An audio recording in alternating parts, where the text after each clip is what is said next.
Hello so guys, welcome back you on channel wealth invest. So guys, आज हम इस video में fin Nifty को समझने वाले हैं। फिन निफ्टी क्या होता है, इसमें आप किस तरह से ऑप्शन ट्रेडिंग कर सकते हैं। तो गाइस, ये भी एक सेक्टोरियल इंडेक्स है, लेकिन दूसरे जो इंडेक्स है जैसे कि बैंक निफ्टी है, इसके ये थोड़ा अलग टाइप का इंडेक्स है और इसमें थोड़े अलग टाइप के रूल्स भी है। तो ये रूल्स कौन से हैं और कौन से नियम को आपको फॉलो करना पड़ेगा, ये हम आगे इस वीडियो में समझेंगे। और इसके साथ साथ एक लॉट में कितने शेयर्स होते हैं, इनकी कब एक्सपायरी होती है, आगे हम इस वीडियो में एक लाइव ट्रेड भी करके आपको दिखाएंगे ताकि आपको प्रैक्टिकल भी कुछ समझ में आ जाए। तो वीडियो में एंड तक बने रहिएगा और चैनल पे नए आए हो तो चैनल को भी सब्सक्राइब कर दीजिएगा और बेल आइकन को भी प्रेस कर दीजिएगा। तो गाइस, फिन निफ्टी जो है ये भी एक सेक्टोरियल इंडेक्स है, जैसे कि बैंक निफ्टी है। बैंक निफ्टी एक बैंकों का समूह है और इनमें सारे के सारे बैंक्स है। तो फिन निफ्टी का मतलब होता है फाइनेंस निफ्टी, यानी कि ये एक फाइनेंशियल सेक्टोरियल इंडेक्स है। शॉर्ट में इनको बोला जाता है फिन निफ्टी। तो गाइस, फिन निफ्टी को 2011 में लाया गया था और उसी टाइम इनको लॉन्च भी कर दिया गया था।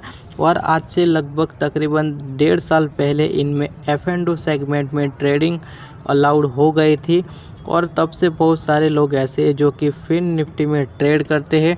और फिन निफ्टी हमारा फेवरेट इंडेक्स है। हमारा फेवरेट इंडेक्स क्यों है वो हम आगे वीडियो में आपको विस्तार से बताएंगे, तो आपको ज़्यादा समझ में आएगा। देखिए, वैसे तो हमारे इंडिया में काफ़ी प्रकार के इंडेक्स है, जैसे कि Nifty quality index, Nifty IT index, Nifty FMCG, Nifty consumer, इस तरह के काफ़ी सारे इंडेक्स है जो कि हमें पता भी नहीं है। लेकिन ये फिन निफ्टी हमारे लिए इतना इम्पोर्टेंट क्यों है, क्योंकि इसमें काफ़ी वॉल्यूम में ट्रेडिंग होती है और आने वाले टाइम में इसके भी ज़्यादा वॉल्यूम में ट्रेडिंग इनमें हो सकती है। इसके वजह से ये इंडेक्स जो वो हमारे लिए सबसे इम्पोर्टेंट इंडेक्स है, जो कि बाकी सारे इंडेक्स को आप देखोगे जैसे कि निफ्टी आईटी इंडेक्स, इनमें इतने वॉल्यूम में ट्रेडिंग होती नहीं है। फिन निफ्टी ये 3 टाइप्स की कंपनियों का समूह है। पहले हो जाती है बैंक्स, दूसरे हो जाते हैं NBFC कंपनीज यानी कि फाइनेंस कंपनियाँ, और दूसरी जो कंपनियाँ होती है इनमें वो होते हैं इंश्योरेंस कंपनियाँ। ये तीनों को अगर आप मिला लेते हैं तो एक बन जाता है फिन निफ्टी का इंडेक्स। इनमें जो बैंकिंग सेक्टर से बिलोंग करने वाली कंपनियों को अगर हम देखें तो जैसे कि HDFC बैंक्स हो गया, ICICI बैंक्स हो गया, axis bank, Kotak Mahindra bank, SBI, ये सारे बैंक्स हैं। NBFC कंपनी को आप देखोगे जैसे कि बजाज फाइनेंस हो गया, बजाज फिनसर्व, ये सारी कंपनियां। इसके बाद चोलामंडलम भी शामिल है, मुथूट फाइनेंस भी इनमें शामिल है और भी बहुत सारी कंपनियां हैं। इसके बाद आप इंश्योरेंस कंपनी को देखोगे तो HDFC लाइफ इंश्योरेंस है, SBI लाइफ इंश्योरेंस है, ICICI लोम्बार्ड है, ये सारी कंपनियां इनमें शामिल है। और भी बहुत सारी कंपनियां हैं जिनका वेटेज कम है, आप इनको गूगल के ऊपर जाके देख सकते हो। कि इसके बाद हम यहाँ पर इनके वेटेज की बात करें तो सबसे ज़्यादा जो वेटेज दिया गया है वो बैंकिंग कंपनियां को दिया गया है और इनका वेटेज इनमें 65% के आसपास है। इसके बाद आप देखोगे तो NBFC कंपनियाँ, इनका वेटेज यहाँ पर 25% का है। ये दोनों को अगर हम मिला लेते हैं तो ये बन जाता है 90%। इसके बाद जो बची इंश्योरेंस कंपनी, तो इंश्योरेंस कंपनी का जो वेटेज है वो ओनली 10% का है। इसके साथ हमें यही चीज़ समझ में आती है कि अगर आने वाले टाइम में बैंकिंग सेक्टर अच्छा परफॉर्म करता है तो ये हमारा फिन निफ्टी जो है वो ऊपर जाएगा। इसके साथ साथ फाइनेंस कंपनियां भी अच्छा परफॉर्म करती है, जो कि NBFC है, like Muthoot finance, like Bajaj finance, ये सारी कंपनियां अच्छा परफॉर्म करती है तो फिन निफ्टी ऊपर जाएगा। लेकिन अगर ये सारी कंपनियां आने वाले टाइम में अगर प्रेशर में रहती है तो फिन निफ्टी में भी हमें प्रेशर दिखाई पड़ सकता है। इसमें भी हम यहाँ पर बैंकिंग सेक्टर की बात करें तो बैंकिंग सेक्टर में HDFC बैंक का सबसे ज़्यादा वेटेज है, जो कि 22% के आसपास है। इसके बाद आप ICICI बैंक को देखो तो ICICI बैंक का भी लगभग 20% के आसपास वेटेज है। इसके बाद कोटक महिंद्रा, एक्सिस बैंक, ये इनका वेटेज थोड़ा कम है, 10% से भी कम है। इसके बाद HDFC, इनका भी वेटेज 15% के आसपास है। तो ये कुछ टॉप कंपनियां हैं जो कि इनमें सबसे ज़्यादा वेटेज दिया गया है। इनमें फिन निफ्टी को आप ओवरऑल देखोगे तो 3 कंपनियां ऐसी है कि जिनका 10% से ज़्यादा वेटेज है। एक हो गया HDFC बैंक, जिनका 20% से भी ज़्यादा 22% से ज़्यादा वेटेज है, लगभग 22.15 के आसपास है। और इसके बाद ICICI बैंक को देखोगे तो इनका भी 20% के आसपास वेटेज है। और HDFC का वेटेज आप देखोगे तो 15% है। अगर हम इन तीनों को मिला लेते हैं तो इन तीनों का हो जाता है 55% के आसपास। तो अगर ओवरऑल आप फिन निफ्टी को देखोगे तो 100% में से 55% तो ये 3 कंपनी का ही है। और गाइज आप यहाँ पर फिन निफ्टी के चार्ट को अगर ऑब्जर्व करोगे तो यहाँ पर दिसंबर मंथ में ये ट्रेड कर रहा था 19,500 पे। आज वो ट्रेड कर रहा है 19,000 की प्राइस पे। लेकिन आप पिछले मंथ में यानी कि मार्च मंथ में देखोगे तो ये ट्रेड कर रहा था 17,500 पे। तो मेरा कहने का मतलब ये है कि ये भी इंडेक्स एक वॉलेटाइल इंडेक्स है, जैसे बैंक निफ्टी है। बैंक निफ्टी से ये कम वॉलेटाइल रहता है और निफ्टी 50 से थोड़ा ज़्यादा वॉलेटाइल रहता है। अगर आप बैंक निफ्टी में ज़्यादा वॉलेटिलिटी से अगर परेशान हैं और निफ्टी 50 में कम मूवमेंट के कारण आप परेशान हैं तो इस इंडेक्स का आप चुनाव कर सकते हो और यहाँ पर आके फिन निफ्टी में भी आप ऑप्शन ट्रेडिंग कर सकते हो। तो गाइस ये फिन निफ्टी भी एक सेक्टोरियल इंडेक्स है, इनमें आप ट्रेडिंग कर सकते हो। अगर आप ऑप्शन में ट्रेडिंग करना चाहते हो तो ऑप्शन में भी ट्रेडिंग कर सकते हो और फ्यूचर में ट्रेडिंग करना चाहते हो तो फ्यूचर में भी ट्रेडिंग कर सकते हो। लेकिन आप निफ्टी 50 में जैसे देखते हो कि एक लॉट में 50 शेयर आते हैं, वैसे ही बैंक निफ्टी को अगर आप देखते हो तो एक लॉट में आपको 25 शेयर्स मिलते हैं। यहाँ पर फिन निफ्टी में आपको एक लॉट में 40 शेयर मिलते हैं। और यहाँ पर फिन निफ्टी की जो एक्सपायरी होती है वो थर्सडे के दिन होती है, यानी कि मंगलवार के दिन होती है। अगर आप यहाँ पर निफ्टी 50 और बैंक निफ्टी की एक्सपायरी को अगर आप देखते हो तो ये गुरुवार के दिन होती है। लेकिन फिन निफ्टी गुरुवार के दिन एक्सपायर नहीं होता, ये हर मंगलवार के दिन होता है। तो इस बात को आपको समझना पड़ेगा। इसके बाद हम यहाँ पर एक लाइव ट्रेड भी कर लेते हैं तो कि आपको ज़्यादा कुछ समझ में आएगा। तो हम चले जाते हैं यहाँ पर हमारे ज़ीरोधा के अकाउंट्स के ऊपर। तो गाइस हम यहाँ पर आ चुके हैं ज़ीरोधा के अकाउंट्स के ऊपर और हमने यहाँ पर निफ्टी 50 और बैंक निफ्टी दोनों को पहले से ही लगा के रखा है। अगर आप निफ्टी 50 और बैंक निफ्टी दोनों को आप देखोगे तो दोनों के दोनों हमें यहाँ पर पॉजिटिव दिखाई पड़ रहा है, यानी कि थोड़ा सा माइनर सा बुलिश हमें दिखाई पड़ रहा है। तो आज हम फिन निफ्टी में जो ट्रेड लेंगे वो ही हम बुलिश ही लेंगे, यानी कि हम कॉल को बाय करेंगे। तो हमें बाय करने के लिए सबसे पहले इनकी स्क्रिप्ट को ऐड करना पड़ेगा हमारे वॉच लिस्ट के ऊपर। और हमने जहाँ पर देखा था कि फिन निफ्टी जो ट्रेड कर रहा था वो 19,000 पे ट्रेड कर रहा था, तो हम 19,100 का एक कॉल का प्रीमियम को बाय करेंगे। तो हम यहाँ पर सर्च में चले जाते हैं। यहाँ पर जैसे ही हम टाइप कर देते हैं फिन निफ्टी, देखिए तो ये हमारे सामने दिख जाएगा। और आज के दिन है मंगलवार का दिन, और आपको मैंने बताया कि ये मंगलवार के दिन ही एक्सपायर होते। आज है 25 अप्रैल, तो हम अगली जो एक्सपायरी होगी इसी का हम प्रीमियम बाय करेंगे।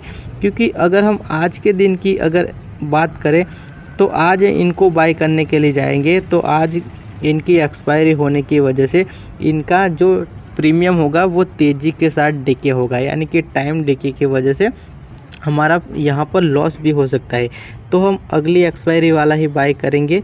इसके बाद यहाँ पर हम टाइप कर देंगे सीधा 19,100, तो ये हमें यहाँ पर दिखाई पड़ेगा। देखिए ये सेकंड में वीकली लिखा हुआ आ रहा है, इसके ऊपर हम क्लिक करेंगे तो ये यहाँ पर ऐड हो जाएंगे। तो यहाँ पर ऐड हो चुका है।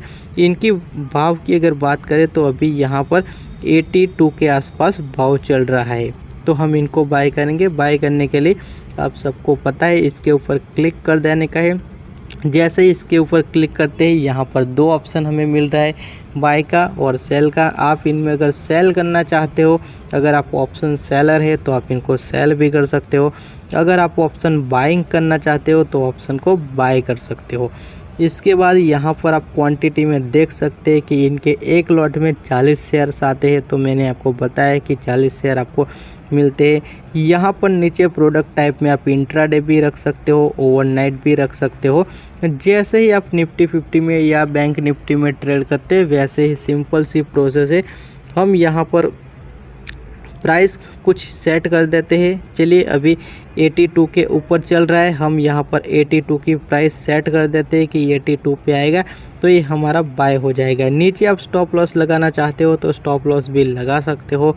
इसके बाद हम यहाँ पर टैप टू बाय करेंगे। तो जैसे ही हम यहाँ पर टैप टू बाय करेंगे हमारा ये ऑर्डर लग चुका है। जैसे कि आप देख सकते हो, हम यहाँ पर पेंडिंग ऑर्डर्स में जाकर देखते हैं तो ये ऑर्डर्स हमारा लग चुका है। जैसे ही 82 पे आएगा ये प्रीमियम हमारा ऑटोमेटिकली बाय हो जाएगा। तो गाइस जैसे कि आप देख पा रहे हो ये हमारा प्रीमियम बाय हो चुका है। और हम पोजीशन में जाकर देखते हो तो अभी जहाँ पर बाय हुआ है वहाँ पर ही रेट चल रहा है, यानी कि 82 पे। अगर वहाँ से ऊपर जाता है तो देखिए यहाँ पर हमें कुछ प्रॉफिट्स भी दिखना शुरू हो गया है। 40 रुपये के आसपास हमें यहाँ पर प्रॉफिट मिल रहा है। तो जैसे जैसे ये फिन निफ्टी ऊपर की ओर बढ़ता जाएगा ये प्रीमियम भी हमारा ऊपर की ओर बढ़ता जाएगा और हमें इसमें प्रॉफिट होगा। अगर आप इनमें से एग्ज़िट करना चाहते हो तो भी आप आसानी के साथ इनमें से एग्ज़िट कर सकते हो। सिंपल आपको इसके ऊपर क्लिक कर देने का है। जैसे ही आप इसके ऊपर क्लिक करोगे तो आपके सामने एक ऑप्शन दिखाई पड़ेगा एग्ज़िट का। देखिए यहाँ से आप एग्ज़िट भी इनको कर सकते हो। जैसे आप निफ्टी 50 या बैंक निफ्टी में करते हैं सेम इसी तरह से आप इनमें एग्ज़िट भी कर सकते हो। तो गाइस ये प्रीमियम अभी पहुंच गया है, आप देख सकते हैं लगभग 85 के आसपास और हमें यहाँ पर 112 रुपये के क्या प्रॉफिट भी हो रहा है। अगर हम इनको एग्ज़िट करना चाहे तो हम एग्ज़िट कर सकते हो, लेकिन हमने जो ये इनको बाय किया है वो 2 मई का रखा है और आज है 25 अप्रैल। तो हम चाहे तो इनको एक हफ्ते के लिए भी होल्ड कर सकते हो। तो इसके वजह से हम यहाँ पर इनको बेचने की कोई जल्दबाजी नहीं कर रहे हैं, लेकिन यहाँ पर कुछ वीकनेस हमें दिखाई पड़ती है तो हम ज़रूर इनमें से एग्ज़िट हो जाएंगे। देखिए गाइस अगर आप बैंक निफ्टी में ट्रेड करते हो तो बैंक निफ्टी में जो मूवमेंट होता है वो बहुत ही फास्ट होता है और इस तरह की फास्ट मूवमेंट में स्टॉप लॉस लगाना और स्टॉप लॉस को ट्रेल करते रहना बहुत ही डिफ़िकल्ट होता है। लेकिन अगर आप यहाँ पर फिन निफ्टी की अगर बात करें तो फिन निफ्टी में स्टॉप लॉस लगाना बहुत ही आसान है और इनको आप ट्रेल भी कर सकते हो, क्योंकि इनमें जो मूवमेंट होती है वो बैंक निफ्टी की तुलना में बहुत कम होती है। इनमें फास्ट मोमेंटम नहीं होती। अगर आप यहाँ पर बैंक निफ्टी को देखोगे तो बैंक निफ्टी में इतनी फास्ट मोमेंटम, इतना तेज़ी से प्रीमियम ऊपर नीचे होता रहता है कि आप इनमें स्टॉप लॉस को ट्रेल करना काफ़ी डिफ़िकल्ट। अभी यहाँ पर 84 के पे प्रीमियम चल रहा है, आप देखोगे तो कई टाइम तक ये यहाँ पर रुका रहेगा। लेकिन अगर आप यही ट्रेड अगर बैंक निफ्टी में करते हो तो इतना फास्ट कभी 85, कभी 82, कभी 88 हो जाता है, कभी 90 पे पहुँच जाता है, कभी 102 हो जाता है, कभी 80 से नीचे चला जाता है। तो बैंक निफ्टी में इस तरह की मूवमेंट में अगर आप स्टॉप लॉस लगाते हो और स्टॉप लॉस को ट्रेल करते हो तो काफ़ी डिफ़िकल्ट रहता है। लेकिन यहाँ पर फिन निफ्टी में आपको ये इस प्रॉब्लम को आप आसानी के साथ सॉल्व कर सकते हो और इनको अपना जो स्टॉप लॉस है इनको आप ट्रेल भी आसानी के साथ कर सकते हो। तो आप चाहो तो फिन निफ्टी में भी ट्रेड कर सकते हो। तो वैसे यहाँ पर हमने 82 पे प्रीमियम को बाय किया था और ये प्रीमियम आप देख सकते हैं कि यहाँ पर लगभग 90 रुपये के आसपास पहुँच गया है। अब इनमें से हम एग्ज़िट हो जाएंगे। एग्ज़िट होने के लिए इसके ऊपर हमें क्लिक कर देने का है। जैसे ही क्लिक करते हैं इसके बाद यहाँ पर एग्ज़िट लिखा हुआ आ रहा है, तो वहाँ पर जाकर हम इनको एक ऑर्डर को प्लेस कर देंगे। हम यहाँ पर देखिए 40 शेयर एक लॉट बाय किया था तो हम यहाँ पर 40 ही रखेंगे। इसके बाद हम यहाँ पर ओवर नाइट रखेंगे और यहाँ पर लिमिट में हमें प्राइस रख देंगे 90 रुपये। इसके बाद हम इस ऑर्डर को सीधे प्लेस कर देते हैं। तो गाइस जैसा कि आप देख सकते हैं कि 90 रुपये की प्राइस पे हमने एक ऑर्डर लगाया था, वो हमारा ऑर्डर एग्जीक्यूट हो चुका है और आज के दिन हमें 320 रुपये के आसपास तकरीबन प्रॉफिट हुआ है। अभी ये प्रीमियम को आप देखोगे तो 91 पे भी ये प्रीमियम पहुंच गया है। तो आप चाहो तो इनमें इस तरह से ट्रेडिंग कर सकते हो। तो गाइस ये फिन निफ्टी के रिलेटेड कुछ इंपॉर्टेंट अपडेट थी जो कि मैंने आपको इस वीडियो में यहाँ पर बता दिया है। अगर वीडियो पसंद आए तो लाइक कर दीजिएगा और चैनल पे नए आए हो तो चैनल को भी सब्सक्राइब कर दीजिएगा। Bye bye for now.